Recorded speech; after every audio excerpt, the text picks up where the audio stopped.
It's currently 7 a.m. and I'm supposed to go to school in an hour, but I just thought about something that has to do with like being yourself and growing as a person. You should, as a person, in my opinion, become the person that you want other people to be. And in my opinion, this has just been something I've just thought about right now. You should really look for traits in other people, but make sure that those traits are within yourself first, because otherwise the traits that you will find in other people won't feel genuine because you don't have the own standard of the trait that you're talking about within yourself. So basically what this means, in my opinion, is you should model that the qualities that you wish you saw more in the world within yourself first. Because lots of people, they hold these standards for people so highly, to a certain extent they become impossible. And the only reason why you put these standards so highly upon other people in an impossible fashion is because you don't have a realistic view of this trait or thing that you want in other people. So basically what this means, in my opinion, is that you should understand your own traits first before you put those traits or expectations on other people.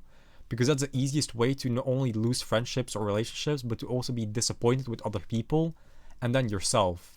Because if you look for something within other people, like let's say you want people to be more kind to you, then you need to be practicing kindness first. Do you want to be more honest, or other people be more honest? Then be honest with yourself first, radically even. Take it to the extreme. Because if the standards that you put other people on are higher than the standards you put yourself on in the same trait, it will be an imbalance and it won't end up well. But if people gauge themselves in the traits that you want from them, but you are here and they are here, or you expect them to be here or here, then you will always be able to have a realistic view of other people and the traits that they have that you want in them as well.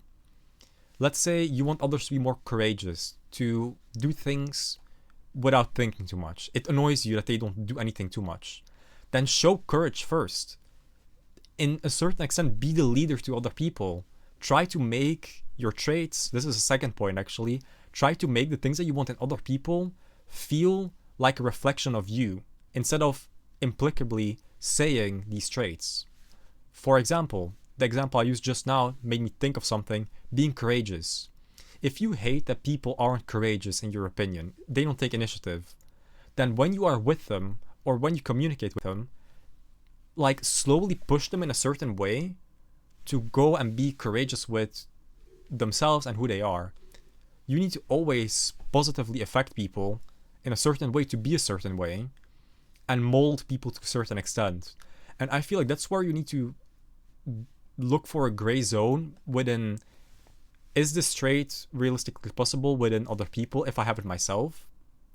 Because obviously if you have a certain trait that very highly of yourself, then you would want this trait within other people as well. If you are nice to certain animals, then you wouldn't want to date someone, or if you're vegan, you wouldn't want to date someone who just eats steaks every single day. That's just an example, right? The higher standard you have will also be a standard for other people. So my advice would be, set a standard without lecturing anybody else, but just make it be known because of your actions. That's one. Attract like-minded people that resonate with those values, because everybody knows that the people around you shape you, who you are, and who you will be in the future as well, and they influence you for more than you think. And three is strengthen who you are.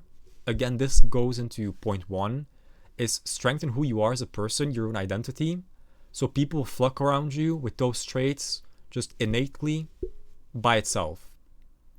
Because you're always aligning with your own values. If people can tell that you are aligning, then you will be able to do the same thing. They will attract you and you will attract them.